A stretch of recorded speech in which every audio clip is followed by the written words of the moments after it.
الحمد لله رب العالمين وبه نستعين وصلى الله وسلم على سيد الأنبياء والمرسلين وعلى آله وأصحابه أجمعين ومن تبعهم بإحسان إلى يوم الدين أما بعد۔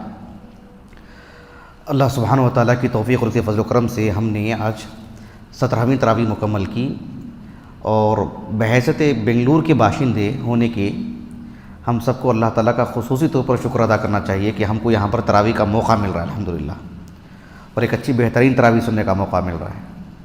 حالانکہ دیگر شہروں میں حیدرآباد وغیرہ میں شاید تراویح ہو رہی ہے، لیکن یہاں اللہ سبحانہ و تعالیٰ نے ہمیں ایک گھر کی طرح ماحول دے کر کے تراویح سے تکریم کی ہے اللہ رب العالمین نے، اللہ قبول فرمائے۔ آج ہم نے اقترب للناس یعنی 17واں جز ہم نے سماع کیا، سورۃ الانبیاء اور سورۃ الحج۔ سورۃ الانبیاء سے متعلق ایک آیت کریمہ کی تفسیر نہیں بلکہ اس سے متعلق ایک بات کہوں گا آپ سے انشاءاللہ۔ اللہ سبحانہ و تعالیٰ نے سورۃ الانبیاء میں جن انبیاء علیہم السلام کے قصے بیان فرمائے ہیں، ان میں ایک نبی ہیں داؤد اور سلیمان علیہم السلام۔ اللہ سبحانہ و تعالیٰ نے کہا کہ وَدَاوُدَ وَسُلَيْمَانَ اذ يحكمان في الحرث اذ نفشت فيه غنم القوم وكنا لحكمهم شاهدين ففهمناها سليمان وكلا آتينا حكما وعلما۔ اس سے متعلق میں آپ سے ایک اہم بات کہنی ہے انشاءاللہ۔ سورۃ الانبیاء مکی سورت ہے بالاتفاق، اور اس سورت کے اگر مقاصد دیکھیں گے آپ، بنیادی طور پر دو مقصد اس سورت کے۔ ایک مقصد یہ ہے کہ اللہ رب العالمین کی توحید کو، توحید الوہیت کو ہر پہلو سے بیان کرنا، خوب دلائل فراہم کرنا، فطری، عقلی، سماعی، ہر اعتبار سے۔ اور پھر اسی ضمن میں انبیاء علیہم السلام جو توحید کے سب سے بڑے علمبردار جو انبیاء ہیں، ان میں سے کچھ انبیاء کے قصے بیان کر کے ان کی جو دعوت ہوتی تھی توحید الوہیت سے متعلق، تو انہیں کن چیزوں کا سامنا کرنا ہوتا تھا، متعدد پہلو ان کی زندگی کے، دعوتی پہلو، گھریلو زندگی، معاشرتی زندگی، سفر حضر، قوم کے ساتھ برتاؤ، خود اپنی نجی زندگی، ہر پہلو سے اللہ رب العالمین نے متعدد باتیں کہی ہیں بحیثیت داعی ایک نبی کے ساتھ کیا معاملہ ہوتا تھا۔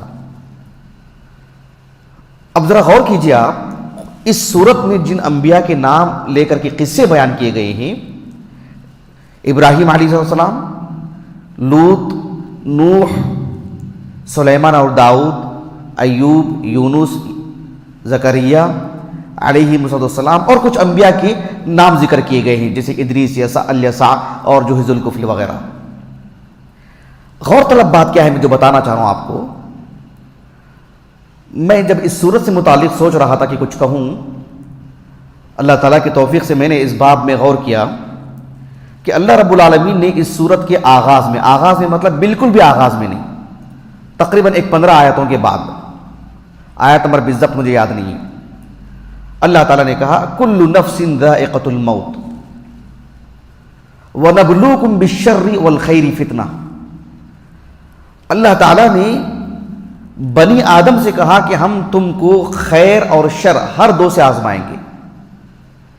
ایک مقدمہ ہے یہ، ایک تمہید ہے یہ، اس بات کو مجمل انداز میں بیان کر کے کہ اللہ تعالیٰ خیر اور شر سے آزمائیں گے، تو اللہ نے کچھ مثالیں بیان کی، ان انبیاء کے قصے اللہ نے بیان کیے، اور اللہ سبحانہ و تعالیٰ نے جن انبیاء کو آزمائش کی جو باتیں یہاں بتائی ہیں، اکثر و بیشتر وہ واقعات ہیں جن کو اللہ رب العالمین نے کسی طرح کی یعنی گھریلو زندگی سے، دعوت تبلیغ کے باب میں جو قوم سے ان کو جو پریشانی ہوتی ہے، پریشانیوں کی قبیل سے اللہ نے آزمایا۔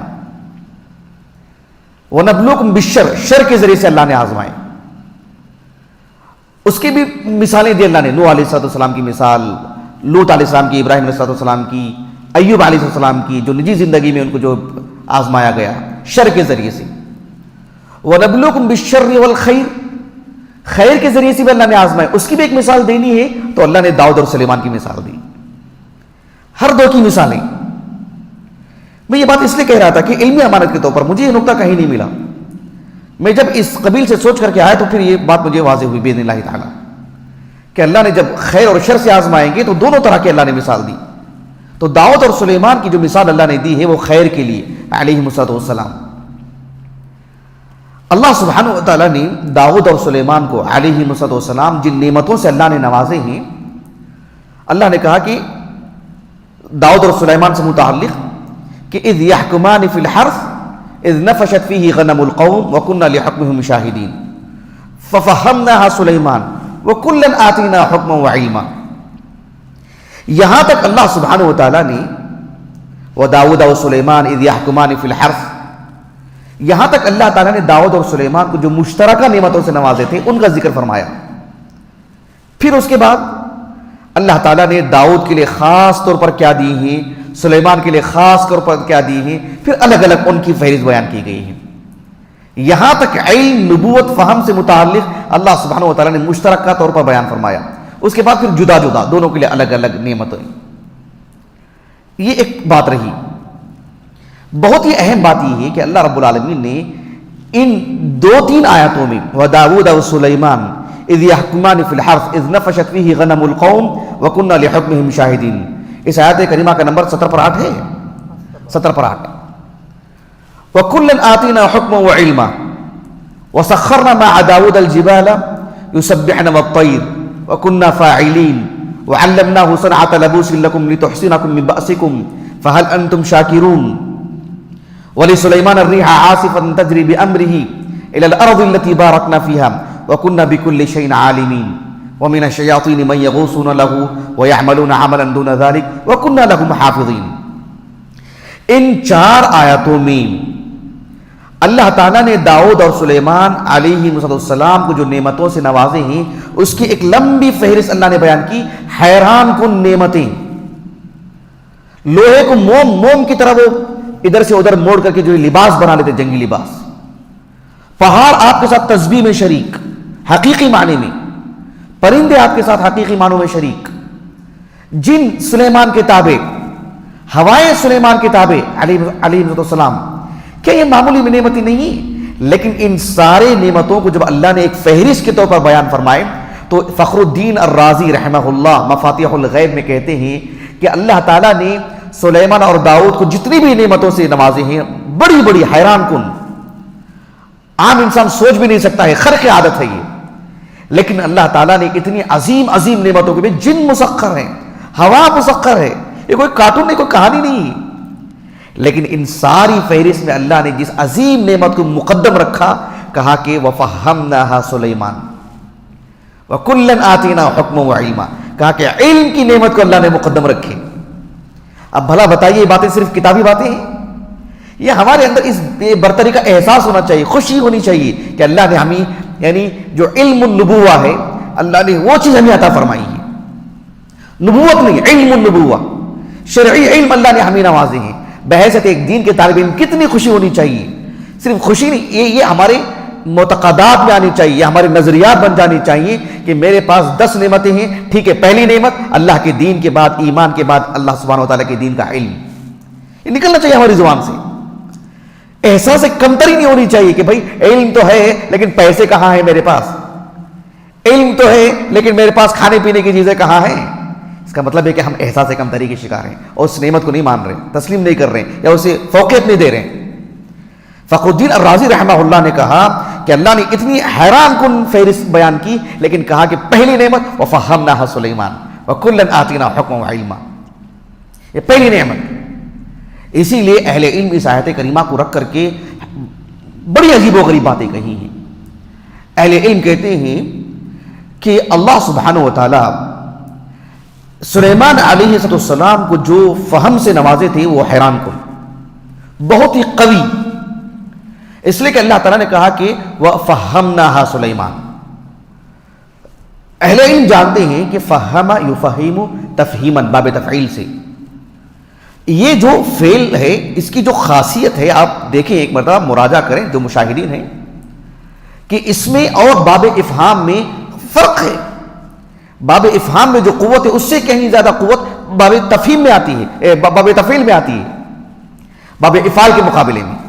تو اللہ سبحانہ و تعالیٰ نے جو آپ کو فہم عطا کیا ہے، یہ غالباً حافظ سیوطی نے کہی ہے یہ بات رحمہ اللہ. مجھے یاد نہیں آ رہا میں نے کہاں پڑھا. الاکلیل، ہاں الاکلیل میں کہا ہے آپ نے، حافظ سیوطی نے رحمہ اللہ اس بات کو، کہ اللہ سبحانہ و تعالیٰ نے تفہیم باب تفعیل سے لے کر کے آئے ہیں، یہ بتانے کے لیے کہ کتنی قوت ہے آپ کی جو اللہ نے آپ کو فہم عطا کی تھی. وَدَاوُدَ وَسُلَيْمَانَ اِذْ يَحْكُمَانِ فِي الْحَرْثِ. غور کیجئے آپ، اللہ نے اس واقعے کو جو بیان کیے ہیں، اِذْ يَحْكُمَانَ، حالانکہ حکمہ فعل ماضی ہے نا. سلیمان اور داؤد کا قصہ کبھی کی گزر گیا ہے، کبھی کی. شیخ عبد الرحمن بن ناصر السعدی رحمہ اللہ کہتے ہیں اللہ نے اس کو فعل مضارع میں بیان فرمائے. حال کا معنی جو دیتا ہے اس میں، گویا کہ اب وہ قصہ اب ہمارے سامنے تازہ تازہ ہے، مستحضر ہے، ہمارے سامنے رکھا گیا ہے. گویا کہ ابھی ہوا ہے، اب آج آیا ہے اخبار میں، جو صبح میں واقعہ ہوا تھا. گویا کہ ہم لائیو دیکھ رہے ہیں اس واقعے کو. اذ یحکمان، حرث معلوم ہے زراعت، اصل کے اعتبار سے حرث جو ہے مطلب جو بیج ڈالتے ہیں نا زمین میں، اس کو کہتے ہیں، لیکن یہاں پر زراعت مراد ہے. اذ نفشت، النفش یدل علی انتشار، اصل کے اعتبار سے انتشار کا معنی، لیکن رات میں بکریاں چرانے سے متعلق آتا ہے. قضیہ کیا تھا؟ ایک شخص کا کھیت تھا اور ایک اور شخص کی بکریوں نے آ کر کے اس کے کھیت کو خراب کر دیے، اجاڑ دیے. داؤد علیہ السلام نے یہ فیصلہ کیا کہ اس کی جو بکریاں ہیں بھائی اس کو دے دیں بطور سزا. اس کا کھیت خراب کیا نا، تمہاری بکریاں، اب اس کو. اذ یحکمان سے یہ معنی نہیں ہے کہ دونوں نے بیک وقت فیصلہ کیا. علامہ ابو عبداللہ القرطبی کہتے ہیں رحمہ اللہ کہ بس حکایت کے طور پر یہ بات بیان کی گئی ہے، ورنہ زمانی اعتبار سے یہ تقدیم و تاخیر ہے. پہلے داؤد نے فیصلہ کیا، پھر بعد میں سلیمان کے بعد آیا مسئلہ، پھر آپ نے فیصلہ کیا علیہ السلام. داؤد علیہ السلام نے کہا کہ بطور عقوبت، بطور سزا اس کی بکریاں بھی اس کو سونپ دی جائیں گی. سلیمان علیہ السلام کے بارے میں اللہ نے کہا فَفَهَّمْنَهَا سلیمان، آپ نے کہا کہ بھئی بکریاں تمہاری ہی رہیں گی، البتہ اتنا کیا جائے گا کہ تمہاری بکریاں چند دن کے لیے ان کو دے دی جائیں، اور اس سے وہ جو استعمال میں لائیں گے اس کا دودھ استعمال کریں گے تمہاری بکریوں کا، اور تم ان کے کھیت کی نگرانی کرو، اس کو بحال کرو. بحال کرنے کے بعد جب پہلے کی طرح ان کا کھیت ہو جائے گا، تمہاری بکریاں لے کے تم چلے جاؤ. فَفَهَّمْنَاهَا سلیمان. اسی لیے اہل علم کہتے ہیں کہ فی نفسہ علم لا شیء، کوئی قیمت نہیں. فی نفسہ علم کی کوئی حیثیت نہیں جب تک کہ اللہ سبحانہ و تعالیٰ کی طرف سے اس بندے کو علم کے ساتھ فہم نہ مل جائے، سمجھ بوجھ نہ مل جائے، حکمت اور دانائی نہ مل جائے، بصیرت نہ مل جائے. ایک آدمی نے 4 کتابیں پڑھ لی لیکن اس کے پاس تمیز ہی نہیں ہے، وہ مسئلے کو سمجھ ہی نہیں سکتا ہے، سمجھا ہی نہیں سکتا ہے، بتا ہی نہیں سکتا ہے، شریعت کا فہم ہی نہیں ہے اس کو. تو فقہ، فہم یہ بڑی عظیم دولت ہے. علم کے ساتھ مطالعہ کر لینا، پڑھ لینا ایک الگ چیز ہے، لیکن اس کے ساتھ فہم یہ اللہ رب العالمین کی ایک عظیم نعمت ہے. اللہ سبحانہ و تعالیٰ نے بطور فضل اور نعمت کے اللہ نے اس کو بیان فرمائے. فَفَهَّمْنَاهَا سلیمان. اس آیت کریمہ کو رکھ کر کے اہل علم کہتے ہیں کہ فہم میں اللہ رب العالمین نے تفاوت رکھا ہے انبیاء میں بھی. کسی کو فہم کچھ، کسی کو فہم اس سے زیادہ، کسی کو فہم اس سے بھی زیادہ، کسی کو بہت زیادہ. اللہ سبحانہ و تعالیٰ نے انبیاء میں بھی بات رکھی ہیں. وہ کسی کا عیب، کسی کی تحقیر اور کسی کی مطلب کوئی حیثیت نہیں، یہ نہیں مانا نہیں، یہ اللہ تعالیٰ کا فضل ہے. ایک کلاس میں طلبہ کے درمیان، علماء کے درمیان، بڑے بڑے علماء کے درمیان، عام جو فارغین ہیں، سب میں یہ چیز دیکھنے کو ملتی ہے. اللہ سبحانہ و تعالیٰ نے علم و فہم میں تفاوت اللہ نے رکھی ہے. بہرحال اللہ سبحانہ و تعالیٰ نے کہا کہ وَفَهَّمْنَاهَا سلیمان. اس آیت کریمہ کو رکھ کر کے اہل علم نے کہا کہ یہ آیت کریمہ اصل ہے اس بات کے لیے کہ احکام و مسائل میں اجتہاد کی گنجائش ہے، حتیٰ کہ انبیاء سے بھی اجتہاد واقع ہوتا ہے. یہ آیت کریمہ اصل ہے اس باب میں. یہ آیت کریمہ اس باب میں بھی اصل ہے کہ اجتہاد کا جب معاملہ آتا ہے تو اس میں اختلاف کی بھی گنجائش ہے. جو مسلمات ہیں، جو عقائد ہیں، جو توحید کا معاملہ ہے، عقیدہ اور منہج کا معاملہ ہے، اس میں اختلاف کی گنجائش ہی نہیں ہے، اجتہاد کی بھی گنجائش نہیں ہے. عقائد کے باب میں نہ اختلاف کی گنجائش ہے، نہ اجتہاد کی گنجائش ہے. احکام اور مسائل میں نوازل کا معاملہ رہتا، جڑا رہتا ہے. تو پھر اس میں یہ بات رہتی ہے کہ اللہ سبحانہ و تعالیٰ نے یعنی جو ترجیحات کی بات آتی ہے، العمل بالراجح، پھر ترجیحات کا جو باب ہے دلائل میں، یہ سب چیزیں اس سے ملتی ہیں۔ اس آیت کریمہ کو رکھ کر کے اہل علم نے بیان کی۔ اہل علم نے اس آیت کریمہ سے متعلق کہا کہ حاکم اگر فیصلہ کرتے ہوں، اگر وہ موافق کتاب و سنت ہو تو فلہ اجران، اگر وہ کتاب و سنت کے بالکل عین موافق نہیں ہے، خطا ہوئی ان سے، تو فلہ اجر واحد، ان کے لیے ایک اجر ہے، اور وہ ملوم بھی نہیں ہے، ان کی ملامت نہیں کی جائے گی، ان کی سرزنش نہیں کی جائے گی اگر وہ اجتہاد کے امور میں مکمل طور پر کھرے اترتے ہوں تو۔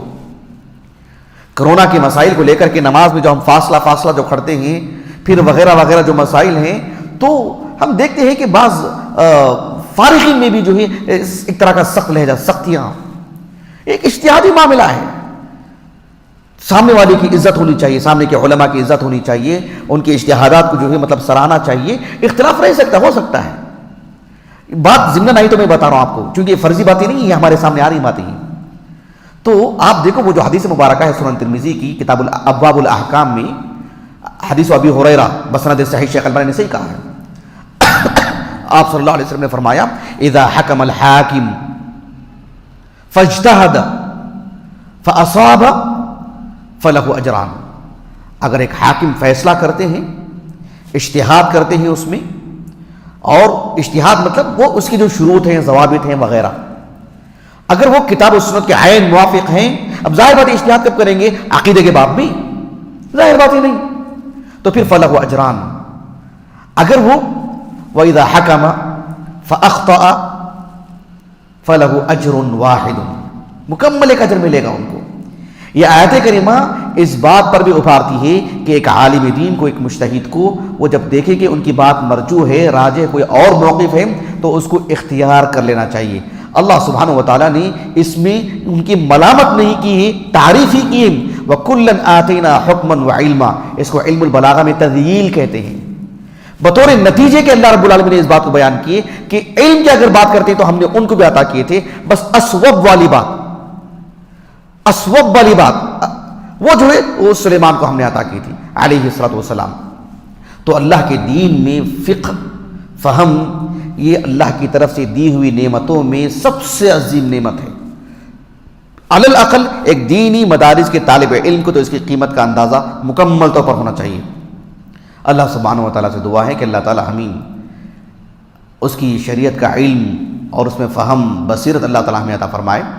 سبحانک اللہم و بحمدک، اشہد ان لا الہ الا انت، استغفرک و اتوب الیک۔